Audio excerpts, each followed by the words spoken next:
mensaje traigo que anunciar, que aún ángeles quisieran dar. Reconciliaos hoy, es la divina voz. Reconciliaos hoy con Dios. Gloria a Dios. Bueno, mis hermanos, para mí es un gusto estar nuevamente aquí después de tanto, de tanto tiempo, ¿no?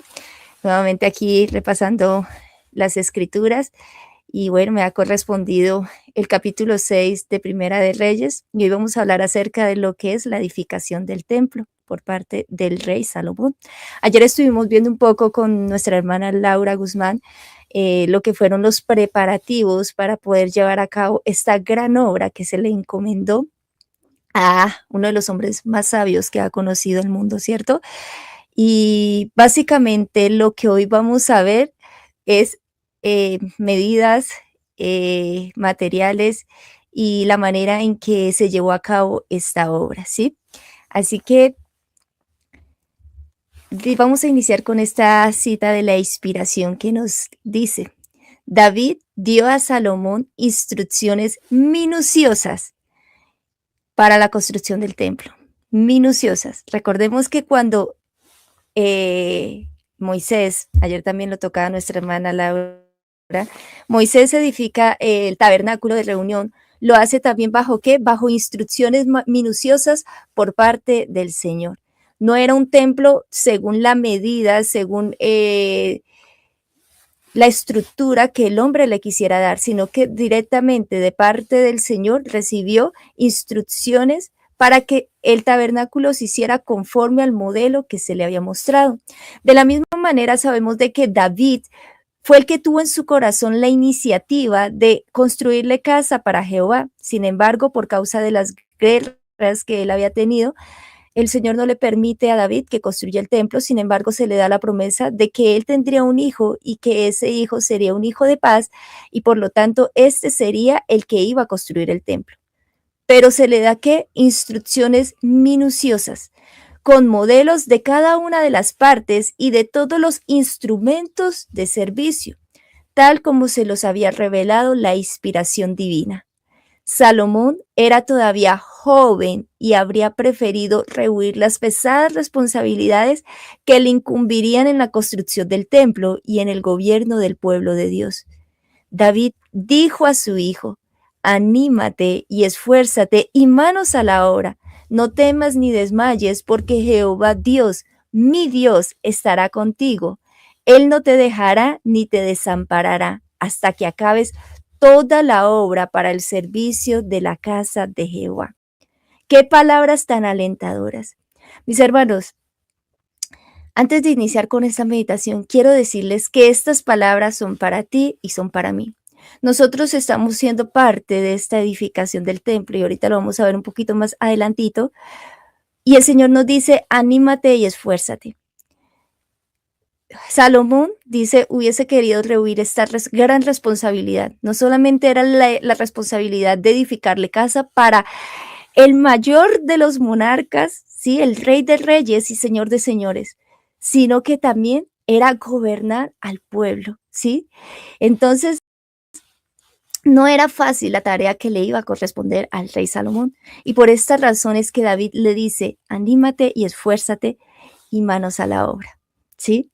No le dice que se detenga, sino que al contrario lo insta a que no tema ni desmaye y le da la seguridad de que Dios, su Dios, ¿y por qué dice Jehová mi Dios? Porque él mismo había experimentado en su propia vida que Dios no le había dejado solo, que Dios había estado con él. Y de la manera en que había estado con el rey David, él le garantizaba a su rey, a su hijo Salomón, de que Dios estaría con él, que no lo dejaría solo hasta que acabara la obra que se le había encomendado.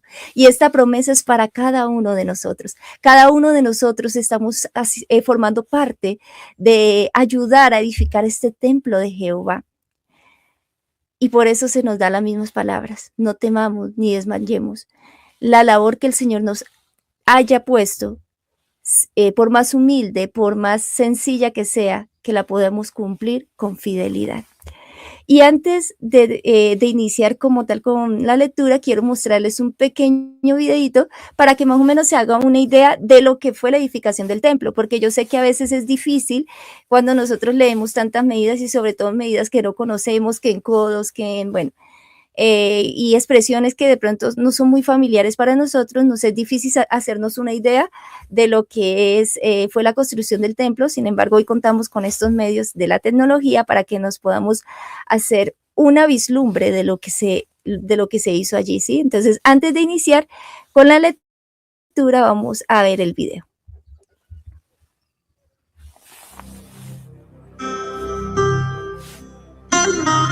Y aconteció que en el año 480, después que los hijos de Israel salieron de Egipto, el cuarto año del reinado de Salomón sobre Israel, comenzó él a edificar la casa de Jehová. Y la casa que el rey Salomón edificó a Jehová tenía 60 codos de largo y 20 de ancho y 30 codos de alto. Y el pórtico delante del templo de la casa tenía 20 codos de largo según la anchura de la casa, y su ancho delante de la casa era de 10 codos. E hizo a la casa ventanas anchas por dentro y estrechas por fuera. Edificó también aposentos junto a las paredes de la casa y a su alrededor, todo lo cual se apoyaba en la casa con vigas de cedro.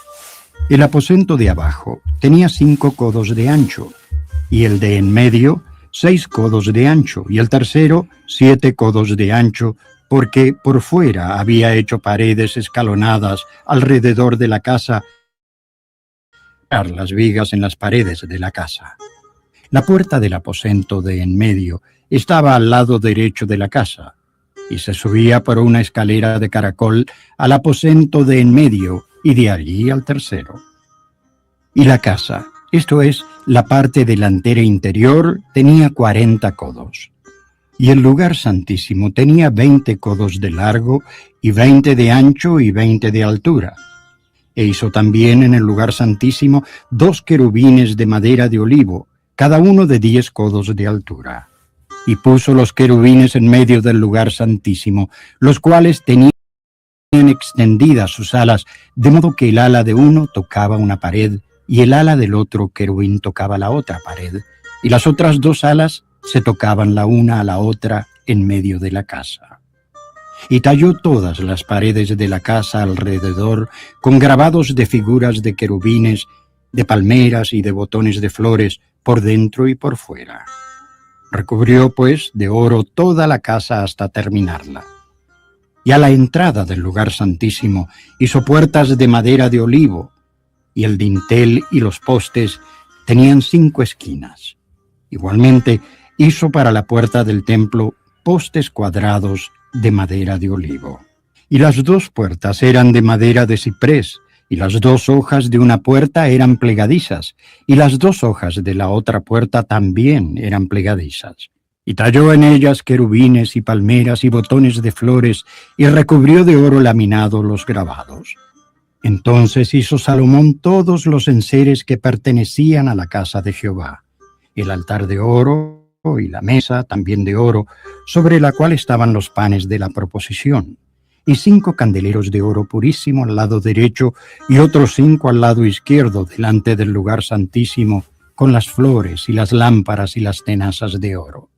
Y erigió estas columnas en el pórtico del templo, y cuando hubo alzado la columna del lado derecho, le puso por nombre Jaquín, y cuando hubo alzado la columna del lado izquierdo, llamó su nombre Boaz. Y puso en las cabezas de las columnas un tallado en forma de lirios, y así se acabó la obra de las columnas. Hizo asimismo un mar de bronce fundido de 10 codos de un lado al otro, perfectamente redondo, y su altura era de 5 codos, y lo ceñía alrededor un cordón de 30 codos. Descansaba sobre 12 bueyes, 3 miraban al norte, y 3 miraban al occidente, y 3 miraban al sur, y 3 miraban al oriente. Sobre esto se apoyaba el mar, y las ancas de ellos estaban hacia la parte de adentro. Y el grosor del mar era de 1 palmo, y su borde era labrado como el borde de un cáliz de flor de lis, y cabían en él 2000 batos. Hizo también 10 basas de bronce, siendo la longitud de cada basa de 4 codos, y la anchura de 4 codos, y de 3 codos la altura.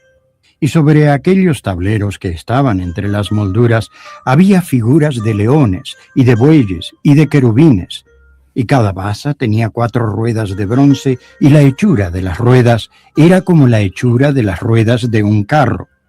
Hizo también 10 fuentes de bronce.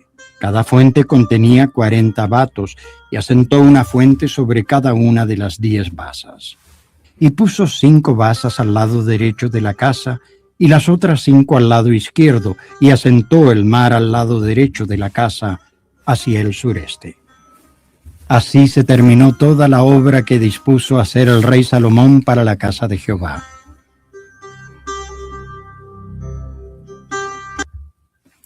Bueno, espero que se hayan podido llevar una idea de lo que vamos a estudiar el día de hoy.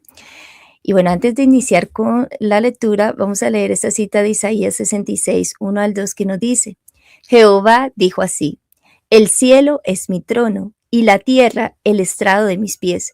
¿Dónde está la casa que me habréis de edificar y dónde el lugar de mi reposo? Mi mano hizo todas estas cosas, y así todas estas cosas fueron, dice Jehová, pero miraré a aquel que es pobre y humilde de espíritu y que tiembla a mi palabra. Sabemos de que la majestuosidad de nuestro Dios, de nuestro Rey, es tan grande que ni aun los cielos lo pueden contener, ¿sí?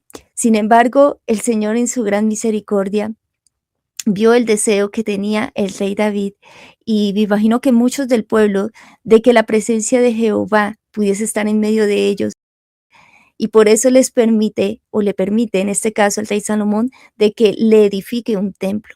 Sin embargo, todo lo hace el Señor con un propósito especial, y el propósito especial era enseñarle una lección a su pueblo a través de esta estructura. ¿Y cuál es el propósito de enseñarles? Las cosas espirituales, ¿sí? Si bien es cierto, aunque esto era arquitectónicamente realmente majestuoso, y yo me imagino que para ese tiempo era uno de los templos, o me atrevería a decir que el templo más majestuoso que había en el mundo. Sin embargo, el Señor quería mostrarle que Él mora en aquel que es pobre y humilde de espíritu y que tiembla a su palabra. Porque así como lo hemos estudiado en varias ocasiones, este templo y aún el tabernáculo que construyó Moisés nos representa a nosotros, representa la iglesia de Dios, representa el propósito de Dios para con su iglesia. El Señor desea que nosotros podamos ser parte de ese templo que Él está edificando. ¿Como qué? Como piedras vivas.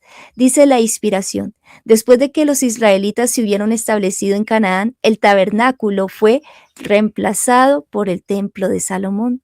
Recordemos que el tabernáculo era una tienda movible. ¿Por qué? Porque ellos todavía no estaban establecidos en la tierra de Canaán, en la tierra prometida. Y mientras ellos andaban deambulando por el desierto, la presencia de Dios iba con ellos, y el tabernáculo era una muestra de ello. Y de alguna manera, yo cuando miro esto, me llama la atención porque, a diferencia del tabernáculo, que era una tienda desarmable y movible, el templo era un lugar estático, ¿sí? Era un lugar estable. ¿Por qué? Porque ellos ya, el Señor les había dado reposo y les había entregado la tierra prometida. De la misma manera, nosotros en este momento nos representamos por medio de este tabernáculo, esta tienda que estamos como peregrinos y extranjeros en esta tierra, hasta que podamos llegar a la tierra prometida y podamos ser columnas del templo que el Señor está edificando, ¿cierto? Dice: el cual, aunque edificó permanente y de mayores dimensiones, conservaba las mismas proporciones y el mismo amueblado. Si ustedes se pudieron dar cuenta, aunque hoy no vamos a tratar el tema de los muebles, eso creo que le corresponde a la persona del día de mañana, pero si ustedes se pudieron dar cuenta en el video, las dimensiones y aún los amueblados eran en mayor proporción que la del tabernáculo. El tabernáculo era mucho más pequeño, pero las dimensiones del templo eran mayores. Sin embargo, se conservaban las mismas proporciones. ¿Cuáles proporciones? Eso lo vamos a ver ahorita, lo que era el atrio, el lugar santo y el lugar santísimo, y el mismo amueblado. El santuario subsistió así menos durante el plazo en que permaneció en ruinas en el tiempo de Daniel, que eso lo vamos a ver posteriormente, hasta su destrucción por los romanos en el año 70 de nuestra era. Tal fue el único santuario que haya existido en la tierra y del cual la Biblia nos dé alguna información. ¿Por qué dice que es el único santuario? Podemos decir que hoy en día conocemos muchos santuarios, templos edificados por los hombres. Sin embargo, estos fueron los únicos que fueron dados por inspiración divina. Dice, Pablo dice de él que era el santuario del primer pacto, pero ¿no tiene el nuevo pacto también el suyo? El nuevo pacto es el santuario que está edificando aquel vástago, aquel varón cuyo nombre es el renuevo, el cual edificará el templo de Jehová, como dice las escrituras. Es el templo que está edificando nuestro gran sumo sacerdote, Cristo Jesús, desde los cielos. Entonces, ahora sí vamos a iniciar con la lectura. Salomón comienza a construir el templo. En el año 480, después que los hijos de Israel salieron de Egipto, el cuarto año del principio del reino de Salomón sobre Israel, en el mes de Sif, que es el mes segundo, comenzó él a edificar la casa de Jehová. La casa que el rey Salomón edificó a Jehová tenía 60 codos de largo, es decir, aproximadamente 27 metros de largo y 20 de ancho, es decir, aproximadamente 9 metros de ancho y 30 codos de alto, es decir, aproximadamente 13 metros y medio. Y el pórtico de delante del templo de la casa tenía 20 codos de largo. Ese lugar, el pórtico, era un lugar antes de poder llegar al lugar santo. Y este tenía delante del templo 20 codos de largo, que eran aproximadamente 9 metros, y a lo ancho de la casa, de delante de la casa, era de 10 codos, es decir, aproximadamente 4 codos y medio. Ahorita estamos viendo puras medidas. Y este se edificó en el año 480, imagínense, casi 500 años después de que los hijos de Israel salieron de Egipto. Y es allí donde en el mes segundo, conocido como el mes de Sif, que este es el segundo mes del año religioso judío, dice que después del exilio babilónico se lo llamó Iyar y comenzaba con la luna nueva de abril o mayo y se lo consideraba el mes de las flores y consta de 29 días. Continúa la lectura. E hizo a la casa ventanas anchas por dentro y estrechas por fuera, que son las que vemos aquí en este lugar. Dice que por fuera eran estrechas y por dentro eran anchas. Esto se hacía de esta manera a fin de que la luz pudiese iluminar este recinto, porque pues como vemos allí, todo era bien encerrado y el único lugar donde podía entrar la luz era a través de estas ventanas, ¿sí? Dice, edificó también junto al muro de la casa aposentos alrededor contra las paredes de la casa, alrededor del templo y del lugar santísimo, e hizo cámaras y cámaras laterales alrededor, que son las que vemos aquí rodeando el templo. Eran los aposentos que vimos en el video, aposentos que rodeaban, estaban al lado y en el lugar lateral. El aposento de abajo era de 5 codos de ancho y el del medio, perdón. El aposento de abajo era de 5 codos, es decir, aproximadamente 2 metros y 25 centímetros. El del medio era de 6 codos de ancho, es decir, 2 metros y 70 centímetros. Y el tercero era de 7 codos de ancho, es decir, 3 metros con 15 centímetros. Recordemos que en el video veíamos de que ahí se habían puesto como unas vigas para que esto no tocara la pared del lugar santo, porque esto no hacía parte como tal del tabernáculo, ¿sí? Aunque estaba ahí al ladito, esto no hacía parte del santuario, sino que era algo adicional, eran aposentos que había puesto el rey Salomón para los sacerdotes ahí al ladito, y por eso le hizo vigas para que no tocara la pared, sino que reposara sobre estas vigas adicionales que se le pusieron allí a esta pared, ¿sí? Dice, porque por fuera habían disminuciones a la casa alrededor para no empotrar las vigas en las paredes de la casa. Y dice el versículo 7, y cuando se edificó la casa, la fabricaron de piedras que traían ya acabadas, de tal manera que cuando la edificaban, ni martillos ni hachas se oyeron en la casa, ni ningún otro instrumento de hierro. Interesante este dato, porque dice que mientras que se edificó la casa, las piedras la traían ya acabadas desde la cantera, no se levantó sobre el templo ni martillos ni hachas, sino que todas las piedras tenían que encajar perfectamente en el lugar del templo. Y por eso en 1 de Pedro, capítulo 2, versículo 4 al 7 nos dice, acercándoos a él.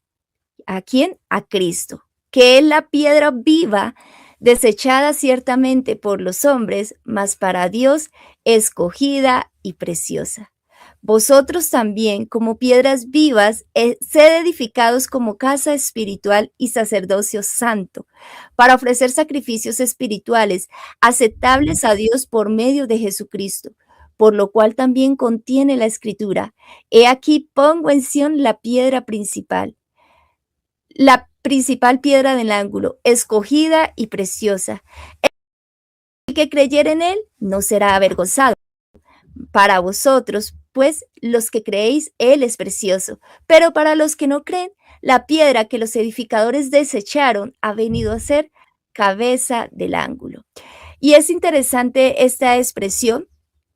Hay una historia muy bonita con respecto a ello, con respecto a la piedra angular, porque precisamente para la edificación del templo de Salomón dice que había una piedra que se desechó, que los edificadores estaban desechando porque según ellos no encajaban. Y esa piedra la desecharon y la pusieron ahí a un lado, resistiendo el calor, el agua, y no la miraban. Sin embargo, después de que terminaron de edificar el templo, vieron que faltaba la piedra angular, que era la piedra principal que tenía que sostener el peso de todo el edificio. Y en ese momento ponían una piedra y no soportaba, ponían la otra y no soportaba, hasta que se acordaron de esta piedra que habían desechado los edificadores y dijeron, bueno, vamos a traer nuevamente esta piedra y la vamos a poner aquí. Y esta piedra encajó perfectamente, pues esta piedra representa a Cristo Jesús, la piedra que desecharon los edificadores. Y nos da el ejemplo de que así como Cristo es la piedra viva sobre la cual todo el edificio bien concertado llega a ser un templo para Dios, de esa manera nosotros también quiere que seamos piedras vivas en el templo del Señor. Y dice la inspiración con respecto a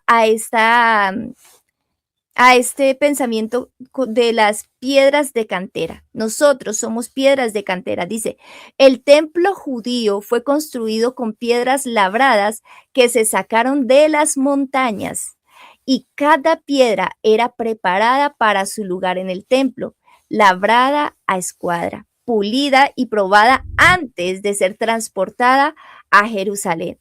Y es interesante porque estas piedras que nos representan a nosotros deben ser labradas, pulidas y escuadradas antes de llegar ¿a dónde? A Jerusalén. ¿Cuál es la promesa que se le ha dado al pueblo de Dios? Pues que vamos a llegar a la Jerusalén, a la Canaán celestial, ¿sí? A esta Jerusalén que el Señor nos ha prometido. Sin embargo, dice que no se levantaban martillos sobre ese templo, sino que cuando llegaban ahí, ya llegaban para estar, ¿qué? Para ser puestas. Y de la misma manera el Señor está orando con cada individuo aquí en la tierra.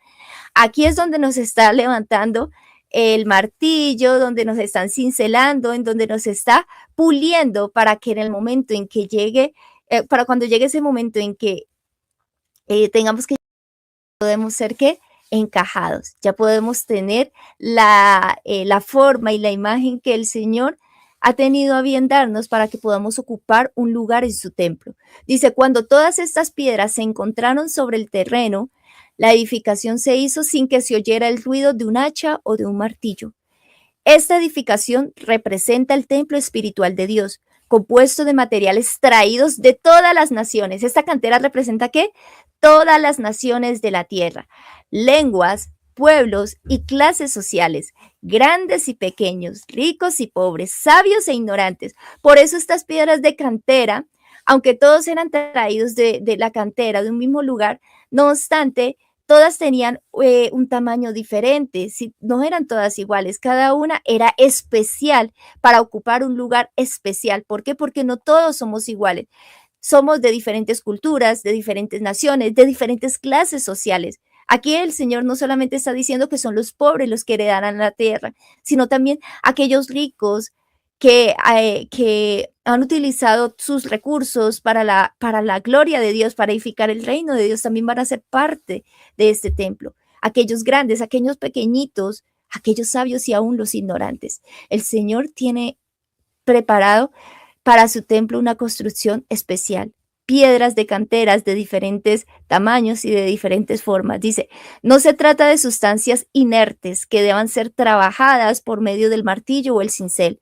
Son piedras que vivas, que tienen vida, vivificadas por aquella piedra viva que es Cristo Jesús, sacadas de la cantera del mundo por medio de la verdad. ¿Cómo somos sacados de la cantera del mundo? A través de la verdad, ¿sí? La verdad es la que nos santifica, la verdad es la que nos hace puros, la verdad es la que nos moldea para que podamos ser que realmente cincelados y podamos ser pulidos para llegar a formar parte del templo. El gran arquitecto, el Señor del templo, está ahora labrándolas y puliéndolas, preparándolas para su lugar respectivo en el templo espiritual. Este templo, una vez terminado, será perfecto en todas sus partes y causará la admiración de los ángeles y de los hombres, porque Dios es su arquitecto y constructor. Gloria a Dios. Ahorita Cristo Jesús, nuestro Salvador, es el arquitecto que está llevando al frente esta obra. Pero nosotros somos ¿qué? Debemos trabajar juntamente con Él para la edificación de este templo. Mientras que somos igualmente colaboradores con Cristo, también el Señor quiere que podamos ser ¿qué? Piedras vivas, que podamos formar parte no solamente en el trabajo, sino hacer parte de este templo de Jehová. El grupo de creyentes puede ser muy pequeño, pero a la vista de Dios es muy precioso. Dice la sierva del Eterno que el pueblo de Dios será poco, pobre e impopular y cuya fe los separa del mundo. Pero a la vista de Dios es que es muy precioso. La verdad los sacó como piedras brutas de la cantera del mundo. Estas piedras al principio estaban como con bastantes bordes ordinarios, ¿sí? Que no podían encajar allí. Por eso el Señor necesita utilizar estos medios, que es el martillo y el cincel, para poder pulirlos. Yo recuerdo una hermanita muy querida, no sé si ella nos escucha, pero un saludo especial para ella, y yo sé que ella va a recordar y se va a identificar que es ella, porque ella nos recordaba mucho de que la manera en que se pulían las piedras era el roce de uno con el otro, ¿sí? O sea, como que al momento en que se ponía una piedra, ella tenía que chocar y rociar con la otra piedra para que pudiera encajar allí. Y ella lo identificaba también con el tema de la unión entre los hermanos, ¿cierto? Sabemos de que todos somos diferentes, que tenemos diferentes quizás maneras de pensar, diferentes culturas, somos diferentes en muchos aspectos, y muchas veces esos roces y esos choques son lo que nos ayuda a nosotros a pulir nuestro carácter. Ella decía, nosotros debemos ser como piedras de cantera y refinarnos los unos con los otros, ¿sí? Soportarnos los unos con los otros, en amor, ¿no? Obviamente, como dice las Escrituras. De alguna manera, esto es muy importante también, hermanos, porque es que nosotros, la iglesia de Dios no es una persona, la iglesia de Dios dice somos piedras vivas. entre todos tenemos que ir edificándolos. Debemos aprender a soportarnos en amor. Debemos aprender a sobrellevar los más fuertes, las cargas de los débiles, a fortalecer la mano del afligido. Bueno, todas estas cosas nos lo dicen las escrituras, y hay veces que nos enfrascamos tantos en nosotros mismos y somos tan egoístas que nos olvidamos de que la piedra del lado necesita ser pulida por la piedra que está aquí, ¿sí? Dice, pero aún en bruto son preciosos a la vista de Dios. El hacha, el martillo y el cincel de las pruebas están en las manos del artífice hábil, que no las emplea para destruir, sino para labrar la perfección de cada alma. Es decir, que cada prueba, cada dificultad es el hacha y el martillo que está en la mano del artífice maestro, pero él no lo hace a fin de destruir esta piedra, a fin de quebrantarla, sino que el Señor la hace a fin de ¿qué?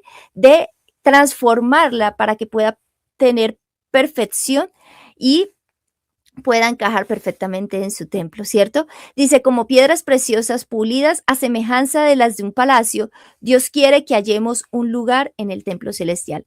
Entonces, mis amados, hay veces que nosotros nos quejamos con el Señor porque digamos que la prueba parece ser bien difícil, cuando vemos que de pronto las cosas no marchan bien, cuando vemos que consecutivamente estamos pasando por tantas dificultades y nos cansamos de perseverar. Pero déjeme decirte que nosotros somos preciosos a la vista de Dios, y que sea cual sea la situación, aunque nos sintamos abandonados por el Señor, aunque nos sintamos de que el Señor no esté escuchando nuestras oraciones, aunque sintamos de que es muy duro lo que tenemos que pasar, el Señor está trabajando en ti, está trabajando en mí. Si el Señor no viera algo precioso en nosotros, no perdería su tiempo tratando de moldear esta joya, ¿sí? Esta piedra preciosa.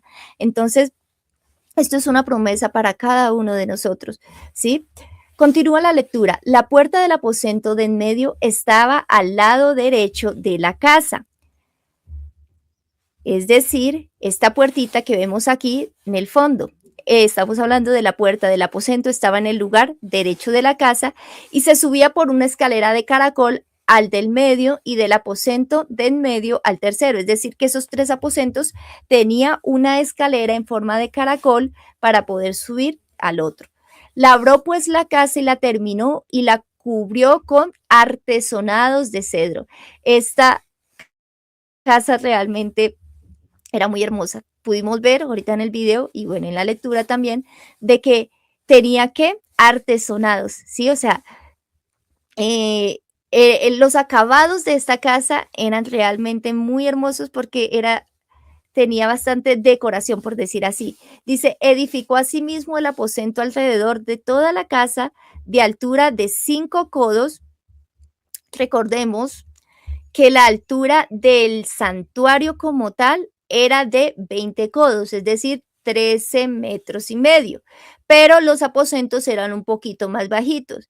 Dice que el aposento era de 5 codos, pero eran de 5 codos cada aposento, es decir, que 5 por 3, teniendo en cuenta que eran 3 los aposentos, 5 por 3 son 15 codos para un 7 metros, ¿sí? Mientras que el santuario sobresalía, los aposentos quedaban un poquito más abajito y por esa razón también para que le dejara el espacio para que pudiese entrar la luz dentro del lugar santo.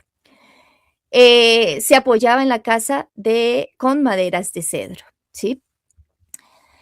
Y dice, vino palabra de Jehová a Salomón diciendo, con relación a esta casa que tú edificas, si anduvieres en mis estatutos e hicieres mis decretos y guardares todos mis mandamientos andando en ellos, yo cumpliré contigo mi palabra que hablé a David, tu padre, y habitaré en ella en medio de los hijos de Israel y no dejaré a mi pueblo Israel. Interesante que en medio de esta construcción que se estaba llevando a cabo, el Señor se le aparece nuevamente a Salomón.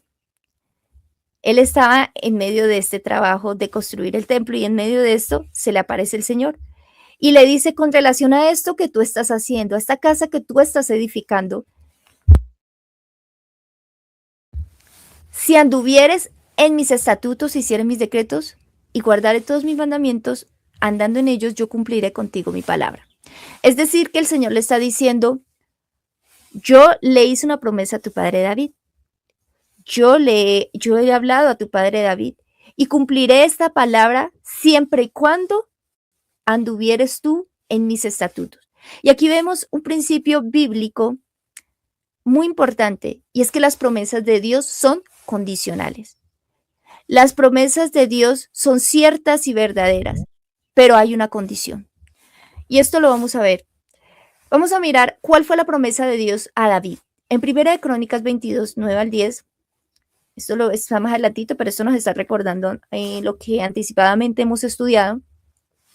Dice, a un hijo, el cual será varón de paz, porque yo le daré paz de todos sus enemigos en derredor. Por tanto, su nombre será Salomón, y yo daré paz y reposo sobre Israel en sus días. Él edificará casa a mi nombre, y él me será a mí por hijo, y yo le seré por padre, y afirmaré el trono de su reino sobre Israel para siempre. ¿Cuál era la promesa? Que el Señor afirmaría el reino, el trono de David para siempre. Sin embargo, le dijo, si tú anduvieres en mis estatutos, en mis decretos, más adelante vamos a mirar qué pasó con Salomón y por qué esta casa no permaneció. Porque dice las Escrituras que las promesas de Dios son condicionales. Todas sus promesas son condicionales. Si hacemos su voluntad, si caminamos en la verdad, entonces podemos pedir lo que queramos y nos será dado. Cuando tratamos fervorosamente de ser obedientes, como fervorosamente, no esporádicamente, no hoy sí y mañana no, sino fervorosamente, constantemente, perseverantemente. Buscamos ser obedientes, Dios va a escuchar nuestras peticiones. ¿Por qué? Porque todas nuestras peticiones van a ser siempre para glorificar a Dios. Pero Él no nos bendecirá si estamos en desobediencia. Si escogemos desobedecer sus mandamientos, podemos gritar fe, fe solamente, y la respuesta vendrá de la segura palabra de Dios. La fe sin obras es muerta. Una fe tal solo será como metal que resuena y címbalo que retiñe. Para tener los beneficios de la gracia de Dios, debemos hacer nuestra parte. Debemos trabajar fielmente y producir frutos dignos de arrepentimiento. Somos obreros juntamente con Dios. No hemos de sentarnos con indolencia a la espera de alguna gran ocasión para hacer una obra importante por el Maestro. No hemos de descuidar el deber que está directamente en nuestro camino, sino que hemos de aprovechar las pequeñas oportunidades que se presentan a nuestro alrededor. Hay veces que, como no tenemos una gran obra por hacer, como la que tuvo el rey Salomón, entonces no hacemos nada. Pero el Señor dice que nosotros no debemos aprovechar ni siquiera las pequeñas oportunidades que se presentan a nuestro alrededor. Si bien es cierto, Salomón era en ese momento el arquitecto, el artífice que estaba detrás de toda esta obra, pero al frente de ello habían personas que estaban llevando a cabo trabajos humildes en la construcción de este templo y eran necesarios para que este templo pudiese ser edificado. No descuidemos aquellas cosas pequeñas por insignificantes que parezcan, porque hay veces que el hombre le es más fácil hacer una gran obra porque puede recibir la aprobación y la gloria de los hombres. Pero cuando esas cosas pequeñas en donde quizás nadie las ve, nadie las nota o nadie las aprecia, no queremos participar.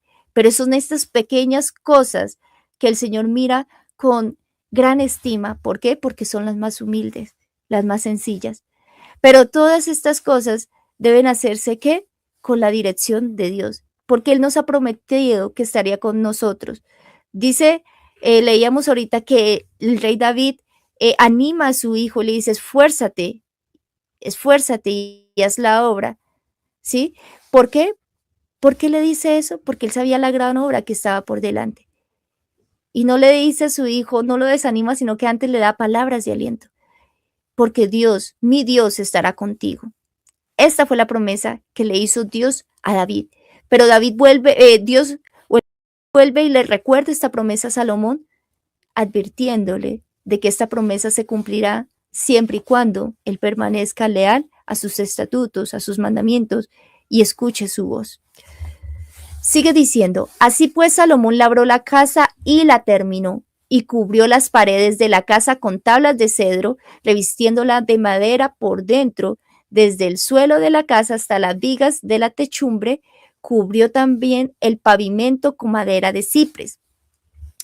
Asimismo hizo al final de la casa un edificio de 20 codos de tablas de cedro desde el suelo hasta lo más alto, y asimismo el aposento, que es el lugar santísimo.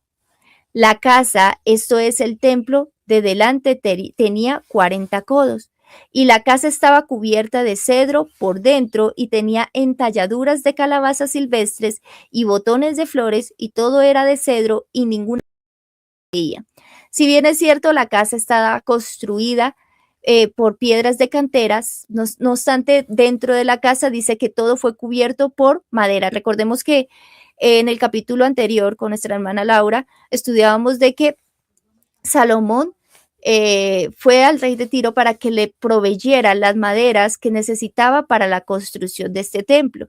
Y por dentro este templo estaba ¿qué?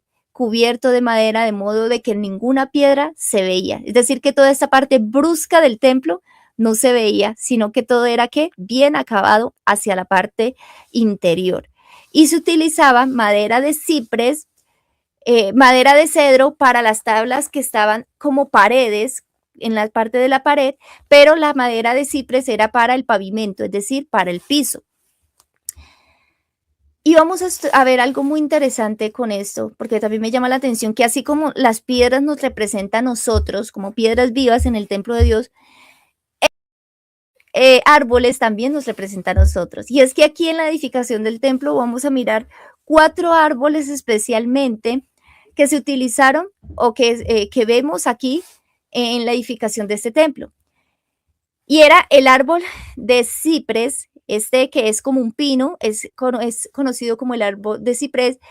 Este es el cedro del Líbano, el tal conocido cedro del Líbano, que es un árbol bastante majestuoso. También vamos a mirar de que allí se utilizó madera de olivo, ¿sí? Y pues sabemos que el olivo es el palo que da la oliva, y que esta oliva representa el Espíritu de Dios, ¿no? Y también vemos de que esto estaba adornado, esto lo vamos a ver ahorita, con palmeras, ¿sí? Y vamos a ver qué nos dice las Escrituras. En Isaías 61:3 nos dice que Cristo vendría a ordenar a los afligidos de Sión, que a los afligidos les dé gloria en lugar de ceniza, óleo de gozo en lugar de luto, y manto de alegría en lugar del espíritu angustiado. Y serán llamados árboles de justicia, plantío de Jehová para gloria suya. Estos árboles nos representan a nosotros. Nosotros somos representados por árboles para el Señor. Somos árboles, plantío de Jehová para la gloria de ¿qué? La gloria suya. Dice la inspiración: estudien estas lecciones de los árboles. Recuerden que son árboles en el jardín del Señor y que la protección divina está a su alrededor.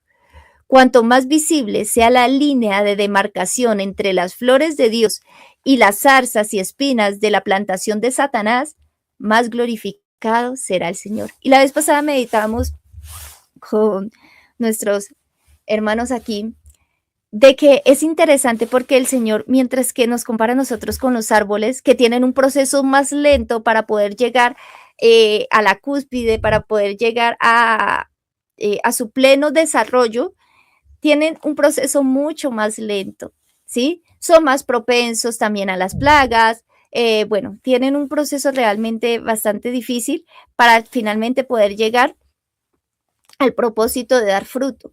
Sin embargo, dice que los malos son comparados con la cizaña, con las espinas, con las zarzas, con aquellas cosas que duran muy poco, que si bien es cierto, florecen rápidamente, ¿sí?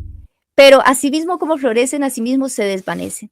Y ahí está la comparación entre los hijos del enemigo y los hijos de Dios, ¿sí? La plantación de Satanás son aquellos que el enemigo le promete quizás gloria aquí en esta tierra, pero que finalmente perecerán para siempre. ¿Y qué es esto comparado con la vida por la eternidad que el Señor desea darle a su pueblo? Aunque el proceso sea penoso, sea demorado, tenga que sufrir los embates del frío, del calor, tenga que sufrir aún las plagas que le puedan caer a estos árboles, no obstante, si este árbol llega a su plena culminación, a su pleno desarrollo, va a dar fruto y va a ser de bendición aún para las personas que están alrededor. Dice que en Salmos 92:12 que el justo florecerá como la palmera y crecerá como cedro en el Líbano. El cristiano es comparado con el cedro del Líbano. He leído que este árbol hace más que enviar unas pocas raíces a la tierra blanda. Implanta profundamente en la tierra sus fuertes raíces y cada vez las extiende más lejos en busca de una posición todavía más fuerte. Es decir, que este árbol es un árbol, aquí vemos una imagen, un árbol bastante majestuoso, bastante grueso, bastante grande, pero el proceso de él es que tiene que enraizarse fuertemente y ahondarse para poder que pueda resistir, ¿cierto? Dice, y cuando se desata la fiera tempestad, permanece firme, sostenido por su raigadumbre. También el cristiano se arraiga profundamente en Cristo. Tiene fe en su Redentor, sabe en quién ha creído, está plenamente persuadido de que Jesús es el Hijo de Dios y el Salvador de los pecadores. El sonido divino del Evangelio se recibe sin dudas conflictivas. Las raíces de la fe se extienden cada vez más. Los cristianos genuinos, como el cedro del Líbano, no crecen en una tierra blanda y superficial, sino que están arraigados en Dios y asegurados en las grietas de las rocas de la montaña. Este cedro del Líbano nos representa a nosotros.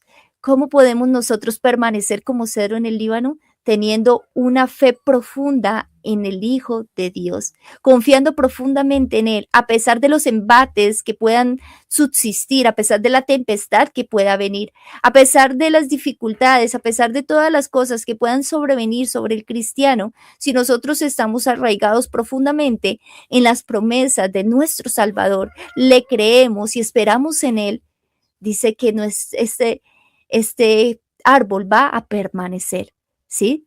Dice ahora, y adornó el lugar santísimo por dentro en medio de la casa para poner allí el arca del pacto de Jehová.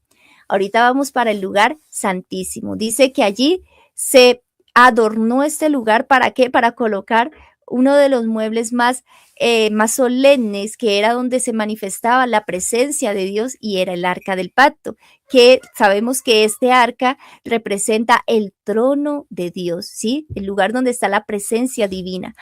El lugar santísimo estaba en la parte de adentro y el cual tenía 20 codos de largo, es decir, 9 metros de largo por 20 de ancho, 20 de alto. Y lo cubrió de oro purísimo y asimismo cubrió de oro el altar de cedro. ¿Cuál era el altar de cedro? El altar de cedro pues era el arca del pacto, que fue cubierto de oro purísimo. El lugar santísimo era un cuadro perfecto. Y yo mientras leía este cuadro perfecto recordaba la cita que habla la sierva del Eterno de los 144,000, donde dice que ellos formarán un cuadro perfecto. Recordemos que los 144,000 son los que han de culminar la obra de la redención aquí en esta tierra. Son los que han de hacerles clamar a nuestro sumo sacerdote allí: consumado es, hecho está. Cuando la imagen de Dios sea perfectamente reproducida en estos 144,000, es cuando se formará este cuadro perfecto del lugar santísimo.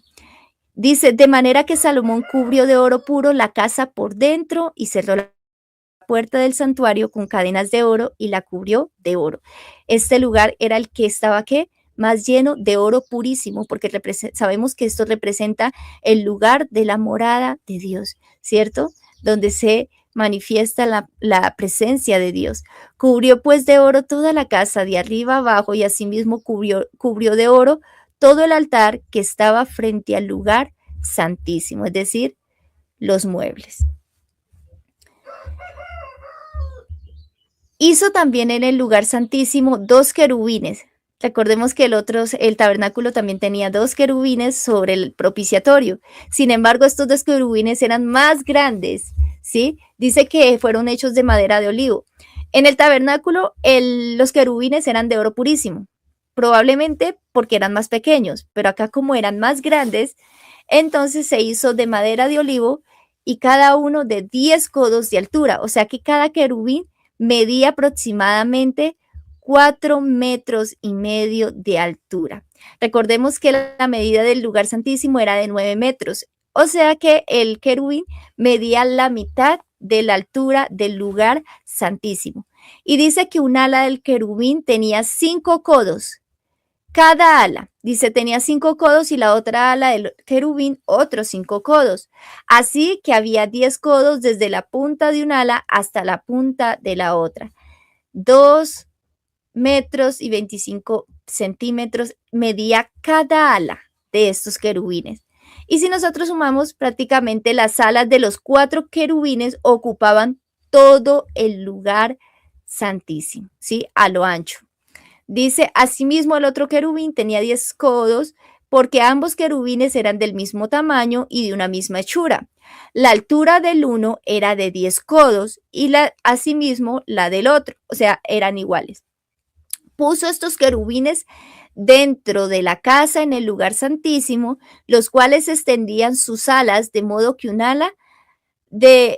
el ala del uno tocaba la pared y el ala del otro tocaba la pared, y las otras 2 alas así como vemos aquí en la imagen. Entonces dice que y cubrió de oro los querubines. Y es interesante porque, bueno, ya lo hemos visto también anteriormente en el tema del tabernáculo, lo que representan estos querubines. Dice las escrituras que Dios mora en medio de los querubines. De hecho, el que se reveló, sabemos de que el enemigo, Lucifer, era un querubín, ¿cierto? El querubín cubridor. ¿Ya? Entonces, en medio del trono de Dios hay querubines, seres majestuosos que miran atentamente aquella ley que está en el tabernáculo para obedecerla. Y también dice la sierva del Eterno que el hecho de que ellos estuviesen allí mirando hacia el propiciatorio era como esa impresión que le causaban a ellos y esa curiosidad de ver el misterio de Dios con respecto a la redención del hombre. Ellos están atentos a esta redención. Y es interesante porque muchas veces nosotros, los hombres que somos inferiores en gloria a estos seres tan majestuosos como son los querubines, somos más indiferentes frente a la redención que se está llevando a cabo en favor del hombre.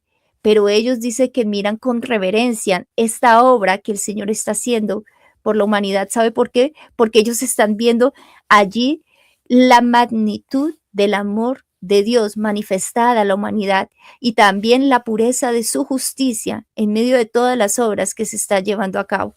Ahora, dice, y esculpió todas las paredes de la casa alrededor de diversas figuras de querubines, de palmeras y de botones de flores por dentro y por fuera.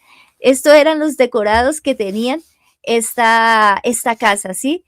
No era solamente allí las paredes de tabla y ya, no. Dice que tenían figuras de palmeras, botones de flores por dentro y por fuera, y era cubierto de oro el piso de la casa por dentro y por fuera.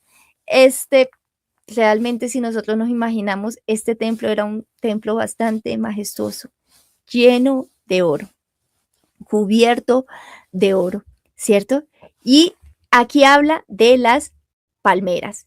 Y vemos que, ahorita leíamos de que dice que el justo florecerá como la palmera del Líbano.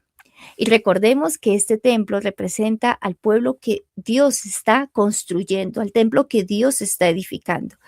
Así como la palma del desierto es guía y consuelo para el desfallecido viajero, igualmente lo es el cristiano para el mundo.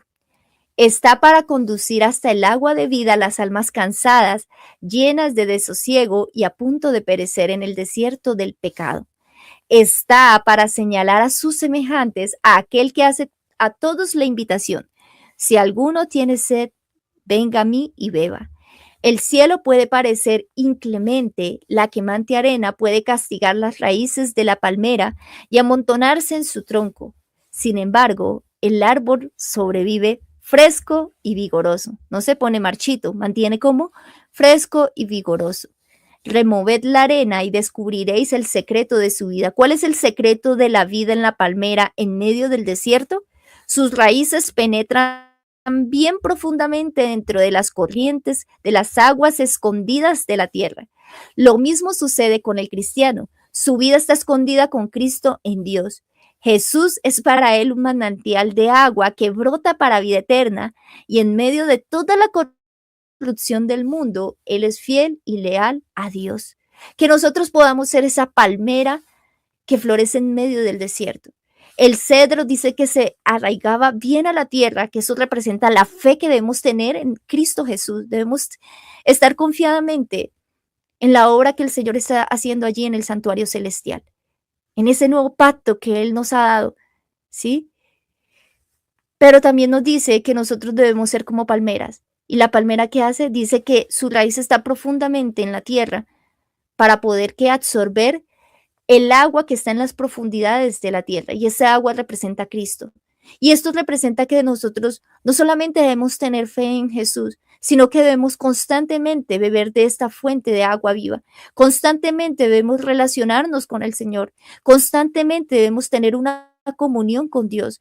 Constantemente necesitamos beber de estas fuentes de agua para que podamos permanecer como la palmera en el desierto. ¿Cómo permanece ella?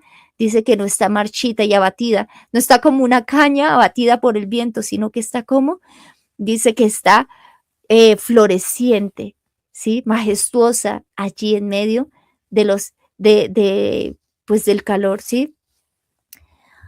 Dice, a la entrada del santuario hizo puertas de madera de olivo y el umbral y los postes eran de 5 esquinas, ¿sí? Aquí vemos.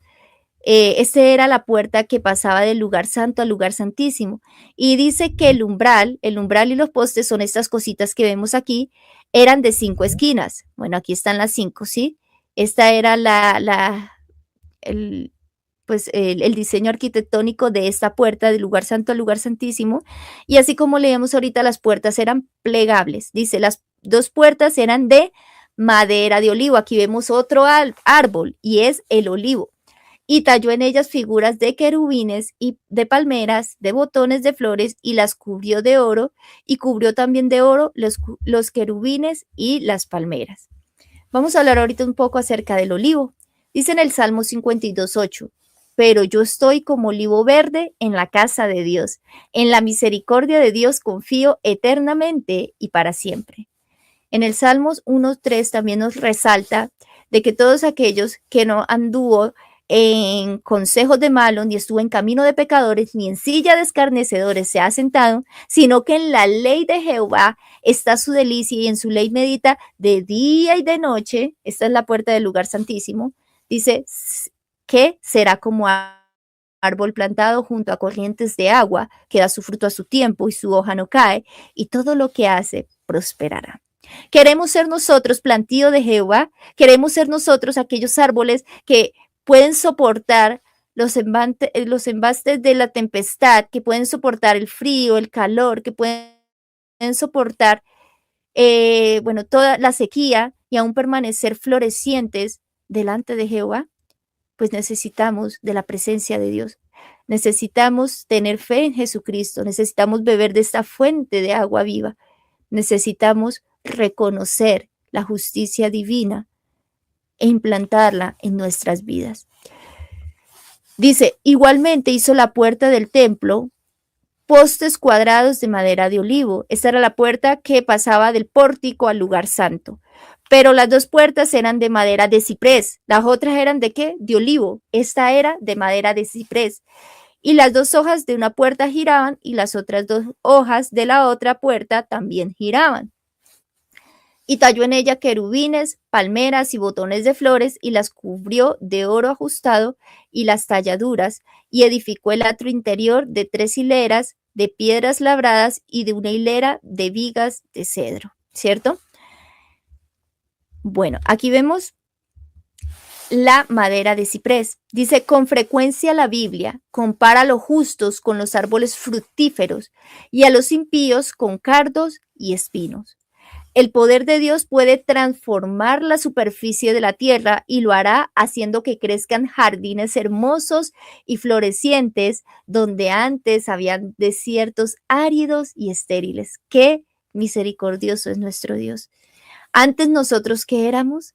Desiertos áridos y estériles. Éramos como esa hierba del campo que crecía, que quería florecer, que quería vivir para su propia gloria, pero esto necesitó morir para poder llegar ¿qué? A ser jardines hermosos y florecientes que pudieran aportarle algo al hombre, ¿cierto?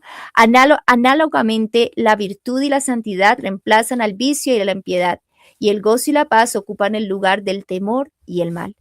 En la transformación del carácter, en la expulsión de las malas pasiones, al desarrollar las encantadoras gracias del Espíritu Santo, vemos el cumplimiento de la promesa. En lugar de zarza, crecerá ciprés, y en lugar de la ortiga, crecerá rayán. Vemos el desierto de la vida regocijarse y florecer como la rosa. Mire que el templo de Salomón también tenía que botones de flores, porque el Señor quiere que nosotros que podamos florecer. Y de estas flores salen qué? Fruto. Dice, Cristo se deleita en utilizar un material aparentemente sin esperanza y convertirlo en el objeto de su gracia. Aquellos que Satanás ha envilecido y mediante quienes ha trabajado, se regocija en librarlos del sufrimiento y de la ira que habrá de derramarse sobre el desobediente. A sus hijos los hace agentes en la terminación de esta obra y en su éxito, aún en esta vida, se encuentra una preciosa recompensa. El Señor desea que nosotros seamos plantío suyo, ¿para qué? Para gloria suya. Es decir, que nosotros, así como los árboles crecen y se mantienen inconmovibles, puedan ¿qué? Dar fruto, puedan dar sombra, puedan dar nido. Y eso es lo que el Señor quiere que nosotros seamos para el mundo, que podamos realmente guiar a las personas hacia un lugar de sombra, que puedan anidar allí, que puedan beneficiarse de lo que el cristiano le puede proporcionar. En el 4º año, en el mes de Sif, se echaron los cimientos de la casa de Jehová, y en el 11º año, en el mes de Bul, que es el mes 8º, fue acabada la casa con todas sus dependencias y con todo lo necesario. Es decir, que la edificó durante 7 años. 7 años fue lo que demoró el Señor edificando este templo. Y mientras yo meditaba eso, el número, sabemos que la numerología en las escrituras tienen un significado muy especial. Y si miramos aquí los 7 años, día por año, dice que para Dios un año es como un día es como 1000 años, 1000 años como un día, ¿cierto?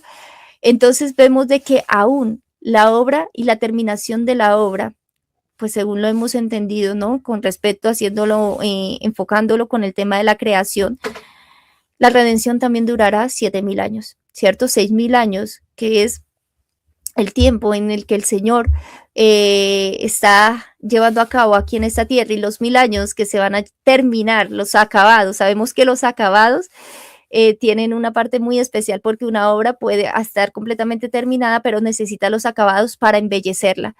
Y durante esos 1000 años, donde nosotros vamos a ser instruidos directamente por nuestro Salvador, donde muchas cosas que no entendimos aquí en la tierra, vamos a poderlas ir comprendiendo allí en el cielo, durante estos 1000 años, es donde el Señor va a hacer esos acabados para finalmente venir a edificar el templo nuevamente aquí en esta tierra. Entonces, de esta manera acabó Salomón la obra que se le encomendó. Hoy no vimos el tema de los muebles, creo que eso lo van a ver en el día o lo vamos a ver en el día de mañana, pero como tal en el tema estructural del edificio, esta fue la obra que se llevó a cabo. Dice la inspiración: de una belleza insuperable y esplendor sin rival era el palacio que Salomón y quienes le ayudaban erigieron para Dios y su culto. Adornado de piedras preciosas, rodeados por atrios espaciosos y recintos magníficos, forrado de cedro esculpido y de oro bruñido, el templo con sus cortinas bordadas y muebles preciosos eran un emblema adecuado de la iglesia viva de Dios en la tierra, que a través de los siglos ha estado formándose de acuerdo con el modelo divino, con materiales comparados al oro, la plata, las piedras preciosas, labradas a manera de las de un palacio. De este templo espiritual es la piedra principal del ángulo, Jesucristo mismo, en la cual, compaginado todo el edificio, va creciendo para ser un templo santo en el Señor. quiero mostrarles nuevamente, este es otra vez un video para recordar lo que leímos y vemos cómo terminó la obra de Salomón para ir finalizando. ¿Listo, mis hermanos?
Por fin quedó terminado el templo proyectado por el rey David y construido por su hijo Salomón. Y todo lo que Salomón tuvo en voluntad de hacer en la casa de Jehová y en su casa fue prosperado. Entonces, a fin de que el palacio que coronaba las alturas del monte Moria fuese en verdad como tanto lo había deseado David, una morada no destinada al hombre, sino para Jehová Dios, quedaba por realizarse la solemne ceremonia de dedicarlo formalmente a Jehová y su culto. Oremos, mis amados. Amoroso Padre que moras en los cielos, bendito, alabado, glorificado y exaltado sea tu nombre, oh Padre bueno. Gracias te damos, bendito Dios, por tu maravillosa obra. Gracias te damos, Padre, por todas estas lecciones tan preciosas que has dejado en tu palabra.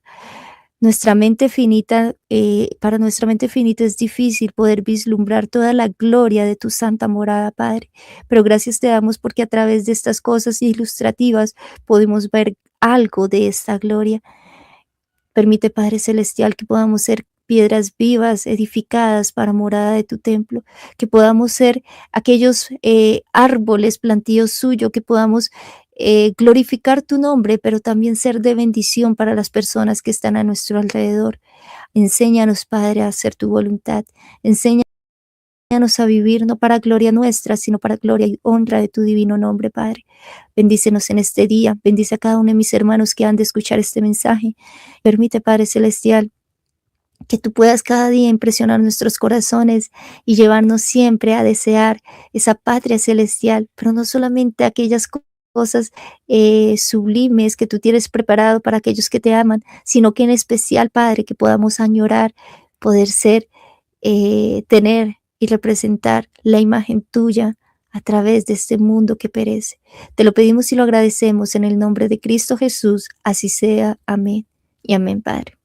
Amén. Mensaje traigo que anunciar, que aún ángeles quisieran